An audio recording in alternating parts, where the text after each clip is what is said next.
Our next guest is CEO of nuclear fuel technology company. He says his company's fuel doesn't produce plutonium, so it could never be used to make nuclear weapons. Joining us now, Seth Gray. Seth, President Trump withdrew, of course, from America from this Iranian nuclear deal.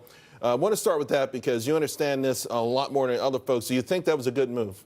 Well, I think he did what he felt he had to do to protect our national security. Obviously, I don't have all the information he had when he made that decision.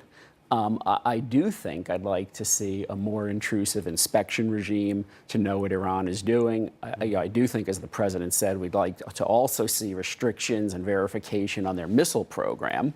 And we'd also like to see them supporting terrorism, other things that all go together. So bottom line is there are ways to do this. Ronald Reagan said, trust but verify. I think with more verification we could get there. It'll be Maybe a long time before we have trust. Right? Yeah. That's what I was saying. It's a long time. When we hear these countries saying, listen, we have an inherent right to pursue nuclear power for peaceful aims, which it's hard to argue against that. If the country needs power, they don't have natural resources. How do we know? How do we safeguard? I mean, you understand this better than anyone else.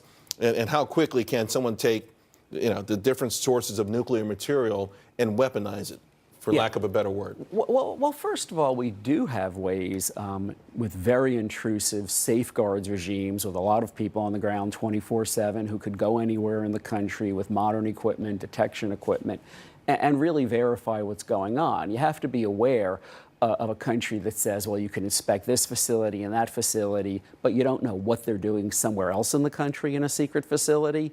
So you really got to... The key is access. The key is... timely access, I would imagine. All the time access anywhere, yeah. Because the way it's structured now, the way it was structured, the Iranian nuclear deal, there were enough games and enough pushback that they can buy themselves up to a month or maybe longer. Seems to me that by this point, they could cover things up. Well, they would have been able to.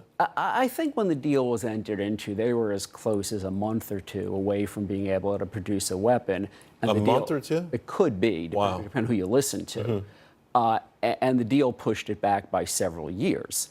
And I think the problem is, from the point of view of Israel and a lot of people here in the United States, that even if it's 7 years or 15 years, depending on what part of the deal you look at, that's just not long enough. Absolutely. And I'll say in the Lightbridge fuel, it produces some plutonium, but a lot less, and it's what's called an isotopic mix of plutonium isotopes that actually are useless for weapons purposes, even if you accessed it. Seth, thank you. Really appreciate your expertise. I think I learned a lot.